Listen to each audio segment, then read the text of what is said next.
Hola, ¿todos está bien? ¿Sí? All right, well, my name is Streng, and I'm a senior journalism major with an emphasis in PR, one of the very rare few, considering it's not offered anymore. But today I'm going to be talking to you about cultural journalism, why it's important to me, and why I think it should be offered more at Biola. So if you know me, you know that I'm from a little tropical country in Central America by the name of Costa Rica. No, not Puerto Rico, but just in case you know where it is, it's in Central America, the little tiny strip of land that connects North and South America. I spent my childhood learning to speak Spanish, playing soccer or football with fellow ticos.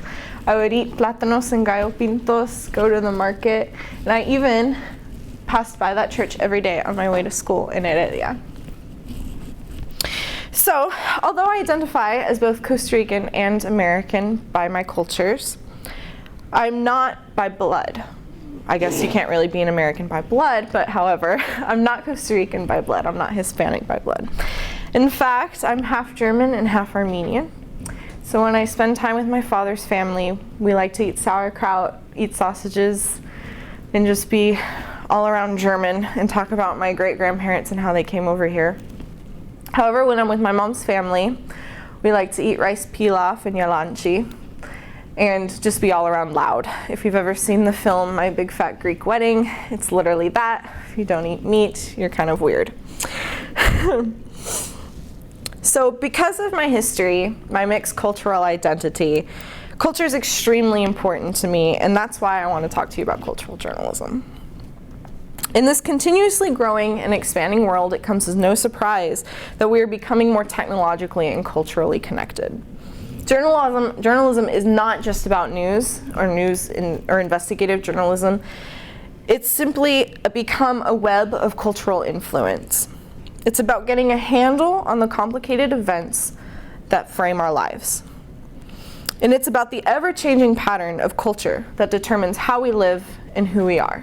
So, with the rate technology and global connection is expanding, the need for engaging, knowledgeable, cultural and reporting and analysis, and the need for those understanding from different backgrounds grows.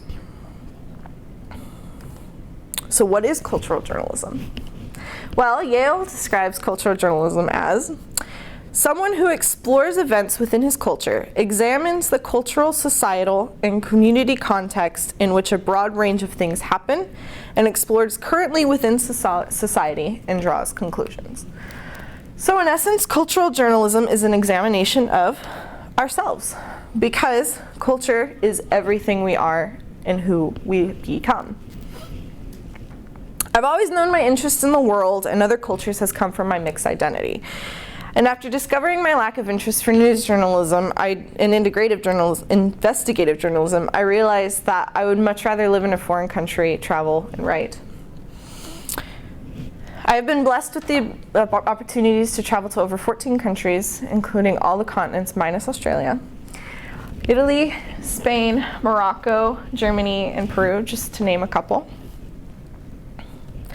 And this past summer, I had the wonderful opportunity to go to London.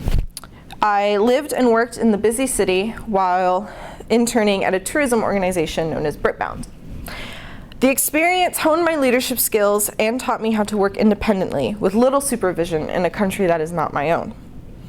I spent 2 months living in the English capital, commuting by the tube every morning with fellow British coworkers, and writing articles over the different British culture. I had the opportunity to write an article about Wimbledon, the famous tennis championship that was going on while I was there, and about elements of British pop culture that have influenced the entire world, such as Harry Potter and Sherlock Holmes. For 2 months, I also studied abroad in Germany and Spain. And for 2 months, between my sophomore and junior year at university, I would live in Sevilla, Spain, taking a Spanish history course over their golden age. The class, done completely in Spanish, challenged me to perfect my Spanish while simultaneously learning about the culture surrounding me. A quaint and beautiful city, Sevilla boasts of tranquility and Cruzcampo, their own brewed beer.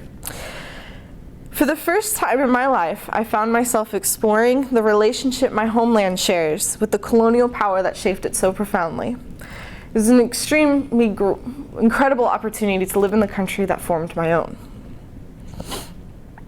The differences between the formerly aloof Spain and the respectively warm Costa Rica became truly apparent to me, especially when my home state mother would correct me on the different uses between usted and tú. I grew tremendously by interacting with Spaniards as both an American student and a Costa Rican native. I also spent a month in Germany discovering my roots and experiencing the land of which my ancestors came from. Visiting Munich, Berlin, Erfurt, and so many others, and getting closer to my culture and listening to the beautiful German language truly helped me open to my eyes to who I am, and even helped me open my eyes to people who, even though have the same cultural ancestors' history as I do, live it in a completely different way. However, one of my favorite all-time out-of-the-country experience was when I had the opportunity to go to Japan between my sophomore and junior year of high school.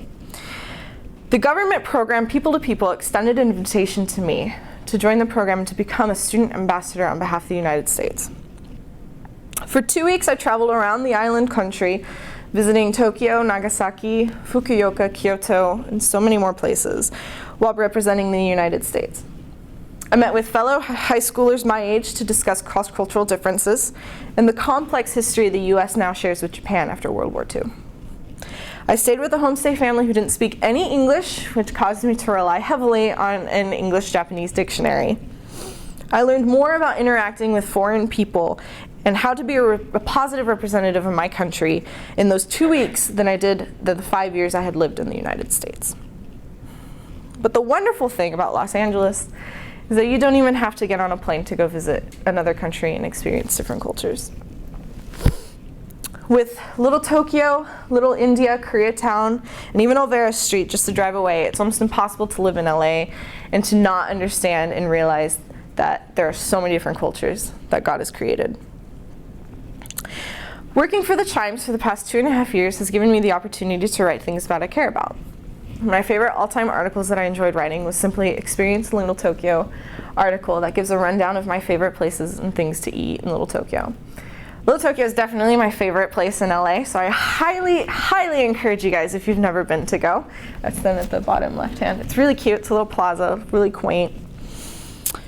But after graduation, I hope to move to South Korea in order to teach English. I hope to once again be an ambassador for the United States and teach the younger generation one of my first languages.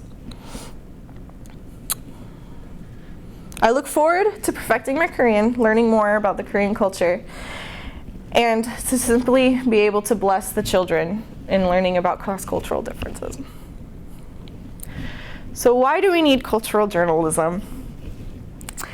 The increasing different appearance of cultural news coverage has impacted not just the readers, but also on writers, arts institutions, artists, and simply the way Americans consider and consume visual arts. Take, for instance, anime, K-pop, British culture, pop culture in general. Now, the way these bits of culture are consumed are not consumed by people from the same culture. Now, none of this is inherently bad. Of course not. I encourage you guys to watch anime, to listen to K-pop, to listen to foreign music. I adore it. I encourage you guys to. But the problem stands when someone takes a bit of culture from someone else and does not have any interest in learning about those people, and they cause that someone's way of life to become a commodity. Cultural journalism, however, allows others to learn about the people and the culture and the country and simply take without and as a whole, rather than simply taking and borrowing without any respect for the people. So the study of cultural journalism allows a student to understand the importance of other cultures. And the LA area considers so many different cultures in and of itself. How can a journalism professional cover a story in Koreatown or simply on Beach Boulevard without having any knowledge of the cultural influence of the area? So, my time here at Biola has been a great one. It's been positive, and closing this chapter of my life is going to be difficult. And although I'm excited to see what the future holds and to find out where on earth I will be living in a year, I don't want to leave Biola without expressing my plea for more cultural classes. It's difficult going to a small school and studying journalism, and don't take this the wrong way, I'm extremely grateful that I had the opportunity to study journalism here. But I believe my studies lacked in some areas. I feel as though I'm ready to take on the world as a cultural journalist, not because of my studies, but because of my practices. And being part of the Chimes and traveling abroad and taking internships in London has allowed me to understand the importance of knowing about other cultures and how to be a good journalist. But there's a severe lack of arts journalism here at Biola. Foundations of journalism focused mainly on news and investigative reporting. However, that's totally fine. I truly learned a lot. That's how I knew that I was not going to do that. Many of courses, including such as Intro to Visual Media and magazine and freelance writing, have allowed me to work on projects that have to do with other cultures, and for that I am grateful. But a lot of my knowledge came from myself and my own will to learn about other people. With that being said, I highly encourage Biola's journalism department to teach more about art journalism. And although news journalism is a vital aspect of journalism and it is important for every journalist to study, arts journalism is suffering and it's just as important. Dennis Shaw, the Knight Program for the Arts Vice President, in an interview with the National Endowment of the Arts said, "One good estimate notes that about 25% of journalism jobs have been lost over the last 5 to 8 years. As many as 50% of the local arts journalism jobs in America have simply disappeared." We're losing arts journalists who are the very portal to culture for many people. Our country, the United States, needs those who are culturally sensitive and aware, especially because, as cliche as it sounds, we are a melting pot. Many differences between our people can be boiled down to ignorance, and it is important for education systems to correct this ignorance. We are constantly encouraged as Christians in Matthew 28:9 to go out and make disciples of all nations. And we are also encouraged and reminded of Romans 10:14 that states, "How can one believe in someone who they have not heard?" But how can we as Christians say we can go out and make disciples of the culture, their very own livelihood and self, of others, make disciples when the culture, their very own livelihood and selves, are deemed unimportant and ignored?